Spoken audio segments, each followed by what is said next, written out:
MC Rian SP, Pose do Rodo e o dono da Choquei foram presos por estarem supostamente envolvidos em um esquema bilionário de lavagem de dinheiro. Claro que ninguém tinha dúvidas, que os caras que cantam músicas apoiando o crime e facções criminosas estavam de fato envolvidos com crime e facções criminosas. Isso com certeza era muito óbvio, mas como nesse canal eu gosto de apresentar perspectivas além do superficial, hoje vamos descer na toca do coelho sobre a relação entre o funk e o Estado brasileiro, e como investigações como essa são na verdade permitidas pelo Estado de acontecer, mesmo que o Estado esteja envolvido. Porque se você acha que o governo brasileiro não está diretamente ligado com o PCC, se você acha que o Estado não conseguiu perceber movimentações de bilhões de reais, você é no mínimo ingênuo. O Estado sabia disso e o Estado permitiu isso. Depois de te explicar como isso funciona, a ligação do funk com o Estado e com o crime organizado, eu vou te falar o que nós podemos fazer como cidadãos em um Estado totalmente tomado pelo crime. Inclusive esse vídeo pode ser considerado um complemento do vídeo que eu fiz sobre o MBL, já que lá eu digo que não existe solução política e sim soluções individuais do cidadão, e nesse vídeo eu vou tentar explicar de maneira mais profunda isso, de que realmente não existe solução política e a única salvação é você mesmo. Bom, vamos lá. A primeira coisa que você tem que entender é que o funk e a indústria da música no geral são usadas como ferramentas do Estado. Se o bochileiro ele escuta e aprende no funk e em novelas que o único jeito de ganhar dinheiro no Brasil é sendo criminoso, ele vai ter dois caminhos para escolher. Ou ele de fato se torna criminoso, mas um criminoso que só serve de peão descartável para as facções, ou ele desiste de evoluir e se rende a receber auxílio do governo para sobreviver. E nos melhores casos, ele vai se render a viver em um emprego CLT o resto da vida. O ponto é que nessas duas escolhas, quem ganha é o Estado. Por isso, promover o crime através da cultura é benéfico para o governo, porque desestabiliza o brasileiro e tira suas esperanças de que ele pode construir um futuro melhor. E depois de desestabilizar o brasileiro e remover sua esperança em um caminho honesto, o que o governo faz? O povo vai voltar a comer picanha. Vamos dar auxílio miséria para todos os brasileiros desse país. Isso é propaganda e funciona muito bem quando o povo já não tem esperança de uma vida melhor fora do crime e se rende a auxílios e populismo barato. Um ponto interessante é que o governo também insinua para a população que empresários são inimigos do povo. Assim realmente não sobra nenhum caminho além do crime, do Bolsa Família ou do CLT. Os bailes funks, o carnaval e os shows gigantescos financiados pelo governo são usados como ferramenta do Estado para promover o crime. Correto. Mas essas coisas também são usadas como um alívio imediato para o bochileiro. Assim a população sabe que está sendo roubada e o país está afundando, mas se sentem bem, desde que tenham a cervejinha e o carnaval com funk todos os anos. Quando a população escuta e vê em músicas, novelas, filmes que ser bandido é legal e compensa, o Estado também ganha, porque agora ele vai ter mais peões que trabalham para as facções. Facções essas que o Estado financia e lidera. Sim, o Estado financia e lidera facções como o PCC. Esse é o famoso causar a doença e vender a cura. Promovem e aumentam a criminalidade e depois fazem campanha para combater o crime. Sendo que promovendo o crime, o Estado ganha duas vezes, tanto para vender a cura em eleições, quanto recrutando noias para poder trabalhar para as facções que eles financiam e que eles lideram. E claro, o crime ele só compensa em alguns casos. Se você for honesto, mas sonegar imposto, esse crime sim tem que ser fiscalizado e punido com o máximo de potência do Estado. Mas isso se você for honesto. Se você trabalhar para o Estado, sonegar imposto nem é tão importante assim. Eu vejo vários funks e MCs falando que são contra o sistema porque eles são traficantes, só que o que eles não sabem é que trabalhando para a facção criminosa, você está trabalhando diretamente para o sistema. Sabe aquelas toneladas de drogas que são apreendidas pela polícia de vez em quando? Pois é, aquelas drogas só foram apreendidas porque foram permitidas pelo Estado de serem. Para fazer o quê?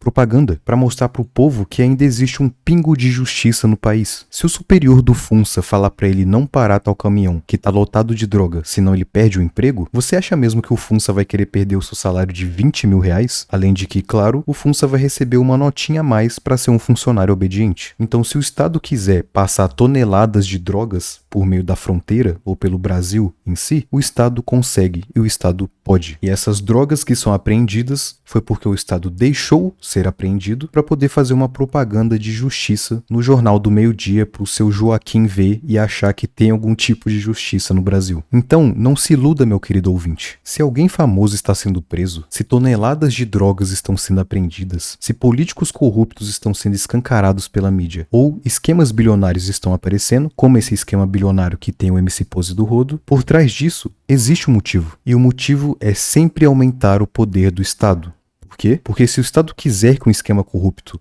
não seja descoberto, ele não vai ser. Se o Estado realmente quiser esconder algo de você, ele vai esconder. Talvez depois de alguns anos dos caras juntando bilhões de reais em paraíso fiscal, aí sim eles permitem que a Polícia Federal investigue para novamente fazer a propaganda que supostamente tem justiça no país. E é exatamente isso que aconteceu com o esquema do MC Rian. Farmaram uns bilhões de reais e depois permitiram a investigação da polícia para poder fazer propaganda. Como eu disse, você acha que o Estado não conseguiu perceber movimentações ilegais de bilhões de reais em anos? Saia da Matrix, meu ouvinte. Polícia Federal só investiga um esquema quando o Estado deixa ela investigar. E outra, os criminosos que são presos são somente os criminosos que não foram permitidos pelo Estado de atuarem na área do crime, ou criminosos que não são mais úteis para o Estado. O MC Pose e o MC Rian estão sendo investigados somente agora, depois de movimentarem centenas de bilhões de reais, por 3 possíveis motivos. Ou porque provavelmente fizeram alguma merda, ou porque cresceram o olho demais, ou porque já estava ficando óbvio que estava rolando crime através da indústria do funk. E o governo decidiu usar isso como propaganda. Sim, igual a propaganda de apreender toneladas de droga, eles estão usando a propaganda de que há justiça nesse esquema bilionário. E já estava ficando óbvio que estava rolando isso porque esses chimpanzés intelectuais ostentam dinheiro vivo em rede social, fazem rifas e divulgam casas de aposta. E isso deixa a mídia e a população de olho, né, se esses funkeiros, suas produtoras e suas empresas não estão envolvidas com crimes. Depois que o esquema fica óbvio demais para a população e para a mídia, o Estado vê que precisa fazer aquela famosa propaganda de que há justiça no país. Você acha que é à toa o fato de acusar o MC Rian SP de cabeça da operação? Polícia Federal. MC Rian é líder de organização criminosa que movimentou 260 bilhões de reais. Como que o Estado não percebe isso, cara? Como que o Estado não vê a movimentação de 260 bilhões de reais, cara? Porque o Estado está envolvido diretamente nessa bosta. E você acha mesmo que esse gordinho analfabeto aqui tem capacidade de ser cabeça de alguma coisa, mano? Estava na UTI. Olha esse filho da puta, mano. Você acha que esse cara vai ser líder de esquema bilionário? Não vai, cara. Ele é só um peão. Ele é só o peão que os caras mandou pra mídia pra poder a população bater nele, cara. Só isso, velho. É óbvio que ele não é o cabeça da operação. A Polícia Federal foi orientada pelo Estado de falar que ele é o cabeça, assim escondendo os verdadeiros líderes desse esquema. Esses servos do sistema, o MC Rian SP e o Pose, eles vão ficar um tempinho na cadeia, vão pagar uma fiança e o esquema bilionário de lavagem do crime por meio da indústria musical não vai parar nem um segundo. O esquema não vai ser prejudicado nem em 5%, e o que for apreendido pela polícia vai ser a mesma coisa da apreensão de toneladas de drogas que eu disse anteriormente. Tudo é propaganda, tudo é pensado para roubar, investigar o próprio roubo para sinalizar justiça e continuar roubando depois. Esse é o mesmo ciclo que o Estado usa sempre. Esses caras não vão mofar na cadeia, porque eles estavam dentro do esquema. E o Estado deve ter chegado neles e falado: então, ô gordinho analfabeto e australopitecos carioca, nós vamos colocar vocês na mídia como criminosos para poder falar que o esquema foi derrubado e dar uma falsa sensação de justiça pro povo, mas depois vocês podem sair e ficar de boa. E isso vai ser até bom para vocês, né? Já que vocês gostam de farmar a aura de bandido e vão receber uma comissão por ficarem quietinhos. Ah, então esquece, né, pai? Só depositar aquela nota na conta e esquece, né, chefe? Tamo junto, bololô, caralho. Foi isso que aconteceu. E não, esse gordinho analfabeto não é o líder de operação nenhuma, cara. Eu sinceramente acredito que o funk tenha surgido de maneira descentralizada no país, ou seja, não teve o agente Estado, né, financiando o funk no seu nascimento, porém com o decorrer do tempo, o Estado percebeu que o funk, além de ser uma ótima ferramenta de controle populacional, também é uma ótima ferramenta para lavar o dinheiro do crime organizado. Eles perceberam que o funk era muito bom para isso e foram atrás. Mais uma vez, o crime organizado esse que trabalha diretamente com o Estado. Estado e crime organizado nessa situação é a mesma coisa. Então, os reais cabeças dessas facções criminosas, que obviamente não é o gordinho analfabeto, esses cabeças pegam esse gordinho no começo da sua carreira no funk, onde ele não tem pilar moral nenhum, que quando sair da favela vai continuar favelado por dentro, ou seja, não vai recusar nenhuma forma de ganhar dinheiro, independente de onde venha, e que na verdade esse gordinho analfabeto vai até preferir o dinheiro vindo do crime, já que isso o torna mais atraente para prostitutas e para outros favelados. Eles pegam esse analfabeto, colocam ele em uma gravadora, que claro, já está corrompida por dentro pelo crime, e financiam tudo o que ele precisa, desde que ele concorde em trabalhar para a facção. O modo de agir do PCC com advogados e juízes é também o mesmo modo de agir na indústria musical. PCC forma advogados e tenta se infiltrar no judiciário e no Ministério Público. O PCC, ele pega um cidadão que tem valores morais corrompidos, mas que parece ser a pessoa mais inteligente, do que as outras, e banca tudo o que ele precisa para virar advogado, o juiz. Assim, eles nem precisam comprar juízes ou advogados. Eles mesmos fabricam a própria defesa do crime. Eles financiam os advogados na fonte. Oxi, o que essa foto está fazendo aqui, véio? O modo de agir do PCC com advogados é o mesmo modo de agir com os funkeiros. Eles pegam ele na fonte, financiam tudo o que ele precisa e assim o funkeiro trabalha diretamente para a facção criminosa. Aí eles financiam os clipes, a produção, as prostitutas bailarinas, financiam tudo pro favelado que tem valores morais corrompidos e diz o seguinte: então, ô gordinho analfabeto, se você quiser colar com nós, você vai ganhar tanto dinheiro e pouco tempo que você não vai nem saber como gastar tudo isso. A única coisa que você tem que fazer é deixar o crime usar sua produtora, suas empresas, suas contas bancárias ao nosso favor e você vai receber tudo o que você quiser em troca. Então o favelado, que nunca teve contato com conhecimento espiritual de verdade, que veio de um lugar que fedia a merda, lugar esse inclusive que só fede a merda porque o Estado quer que seja assim, que a única coisa que ele vê é o material e a única coisa que ele entende como sucesso são criminosos, porque foi assim que ele aprendeu com o conhecimento da favela, ele vê essa proposta de trabalhar com o PCC e pensa: estourei, agora eu finalmente posso ser um criminoso de verdade, agora finalmente eu vou ter mais aura pra encantar as prostitutas e fazer inveja nos meus colegas favelados. Então ele aceita ser um servo do crime e do sistema. E se sente muito bem com isso. E isso acontece não só com o MC Rian SP, mas com, supostamente, todos os MCs de funk. Claro que não são todos que participam de esquemas bilionários, mas com toda certeza, os MCs que aparecem no top 10 do Spotify estão envolvidos de alguma forma ou com crime organizado do mundo físico, ou estão envolvidos com crimes espirituais, ou seja, satanismo, basicamente. Só que os crimes espirituais é papo para outro vídeo.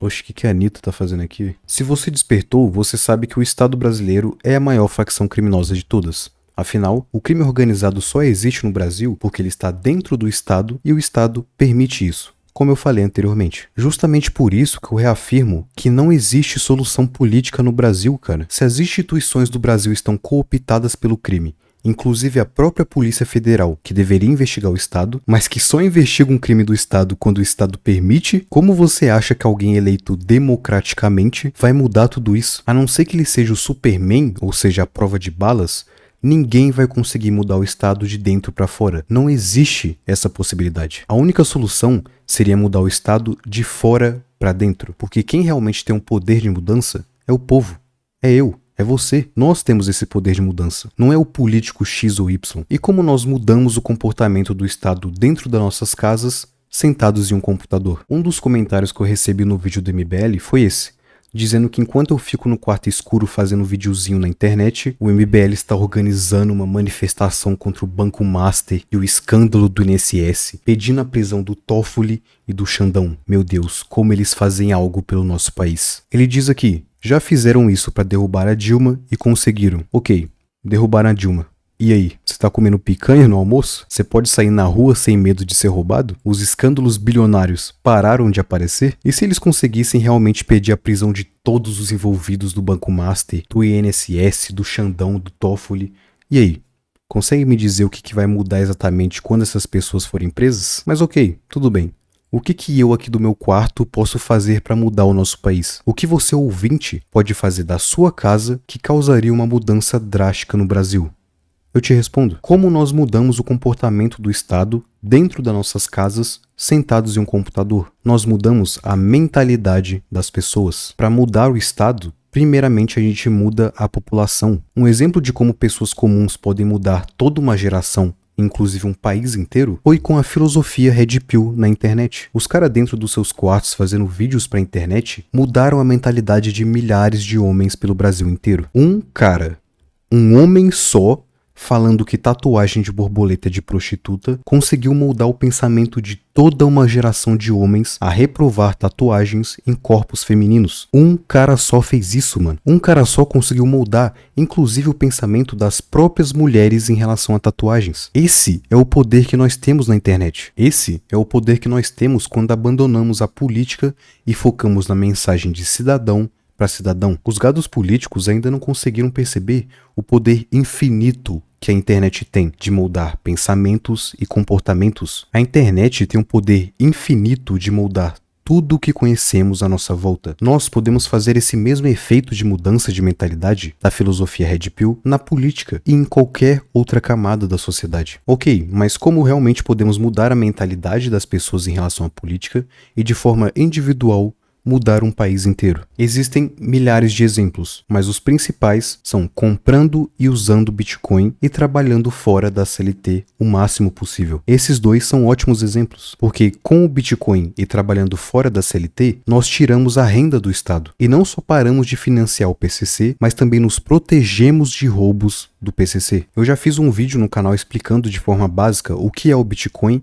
e como ele é a sua única salvação contra o Estado e como você pode comprar ele. E eu também já fiz um vídeo explicando como você pode arrumar trabalhos melhores que o CLT e que inclusive podem te levar para fora do Brasil. Esses dois vídeos vão estar no card e na descrição do vídeo. No futuro, eu ainda vou fazer vídeos ainda mais aprofundados sobre o Bitcoin e temas que te ajudem a sair do sistema estatal. Então se inscreve no canal se você quiser acompanhar isso. Mas relaxa que o vídeo não acabou ainda. O governo ditador do Nepal foi derrubado pela população. Não existia nenhuma possibilidade de mudar o estado de dentro para fora, velho. Se surgisse um partido no Nepal fazendo propaganda para os jovens e mostrando como eles têm propostas e discursos que vão mudar o país, isso seria somente propaganda. O MBL é somente propaganda, velho. O governo nunca vai permitir que um partido desse realmente cause mudanças no país. E se ele deixar que cause mudanças, é porque o governo sabe que essas mudanças são ínfimas, são inúteis, não mudam porra nenhuma, igual o caso da Dilma. O que mudou realmente quando a Dilma foi impeachmentada? O que mudou de lá pra cá, velho? O que realmente melhorou no país quando a Dilma foi impeachmentada? Não melhorou porra nenhuma. E acredite, isso de ser somente propaganda a partidos políticos acontece exatamente da mesma forma aqui no Brasil. A única coisa que muda é que o Brasil é infinitamente maior do que o Nepal. Então um contra-ataque físico do povo contra o Estado aqui no Brasil não ia dar em porra nenhuma. Só aconteceu o lance do 8 de janeiro aqui no Brasil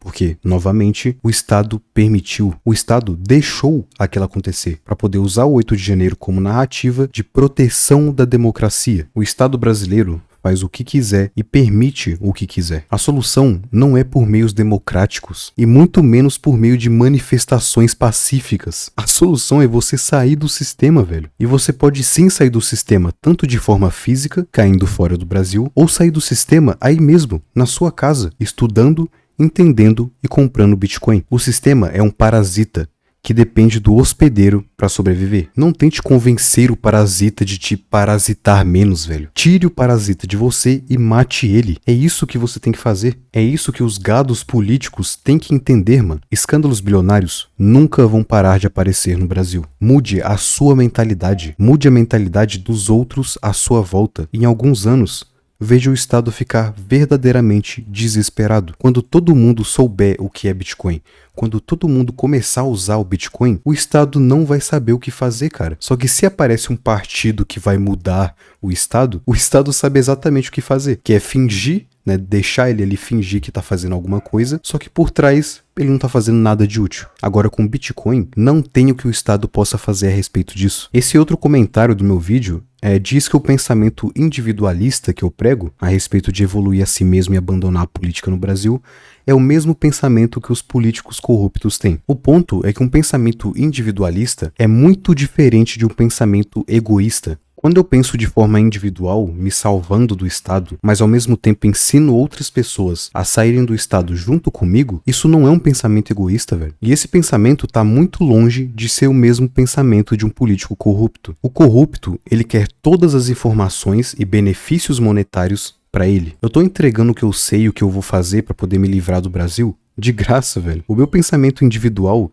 está de forma indireta sendo um pensamento em prol do coletivo. E isso sem roubar ninguém através de imposto nenhum. Claro que no futuro eu pretendo sim lançar produtos pagos entregando muito mais profundidade e ensinando tudo que eu faço pra vencer. Só que o dinheiro que as pessoas me derem vai ser um dinheiro que elas quiseram pagar. E eu não vou entregar promessas ou discursos igual partidos políticos fazem. Eu vou entregar resultado. Essa é a diferença entre mim e o MBL. Essa é a diferença entre você, ouvinte, e qualquer outro partido político. Você vive, você aprende e você muda as pessoas à sua volta pra melhor. E se você quiser, você ganha dinheiro com isso. Você, cidadão, assim como eu, tem um poder de moldar o mundo que você nem consegue imaginar que exista. O Satoshi Nakamoto, criador do Bitcoin, programou o Bitcoin dentro do quarto escuro dele. E olha só, ele revolucionou todo o sistema financeiro do mundo inteiro, dentro de um quarto escuro, só com a internet, velho. Vocês conseguem compreender o poder que nós temos? Qual que é o poder que um político tem de moldar o mundo? Nenhum, velho. Nenhum. O MBL não tem poder nenhum e nunca vai ter poder. Porque o poder que o MBL tem, ou qualquer outro partido político, ou qualquer político tenha, esse poder é limitado pelo Estado. Agora, o poder que eu tenho, que você tem de moldar o mundo, não é limitado a nada. É limitado somente à sua coragem. A sua coragem de moldar o mundo. A sua coragem de passar ideias pra frente. Ideias essas que são revolucionárias, velho. Não limite o seu poder em político, porra. Não limite o poder que você tem em partido, velho. Isso é burrice. Você tá se limitando o tempo inteiro acreditando em político, acreditando em partido, velho. Acredita em você mesmo, porra. Comece a perceber o poder infinito que você tem através da internet. Pare de se limitar, pare de achar que você tem que depender de outros pra poder mudar a sua vida, mano. Só dependa de você mesmo e ajude as outras pessoas a entenderem isso. Ajude as outras pessoas a entenderem que elas também têm esse poder infinito, velho. Que elas também têm o poder do Satoshi Nakamoto de revolucionar todo o sistema financeiro no mundo. Que elas têm o poder infinito do Ryan Santos de mudar a mentalidade de uma geração inteira de homens pra repudiar a tatuagem, cara. Parece exemplos bobos, mas não são bobos, mano. Se você começa a entender a profundidade do que eu tô falando, você vai perceber que o que eu tô falando é a verdade, velho. Nós, como povo, como cidadão, como indivíduos, pensando de maneira individual, nós mudamos o mundo. Então sim, eu vou continuar no meu quarto escuro, igual o carinha falou, e eu vou mudar toda a mentalidade das pessoas que se inscreveram no meu canal, e eu espero alcançar o máximo de pessoas possíveis que eu puder. Enfim, o futuro é descentralizado. O futuro é o Bitcoin, é você pensando de forma individual, descentralizada, ou seja, fora do Estado, fora do sistema e dependendo somente de você mesmo e ajudando as pessoas a entenderem que elas também dependem somente de si mesmas. Muito obrigado Nunsei e Guizo23 por se tornarem membros aqui do canal. Vocês me ajudam aí a pagar a conta de internet aqui de casa. Muito obrigado. Se você quiser me apoiar com qualquer valor no LivePix e mandar uma pergunta ou sugestão de vídeo, fique à vontade. Esse aqui é o QR Code e tem um link na descrição também. E entre no servidor do Discord para poder trocar ideias sobre esse assunto ou qualquer outro tipo de assunto. Link na descrição e comentário fixado. Muito obrigado pela sua atenção e até o próximo vídeo. Não limite o seu poder.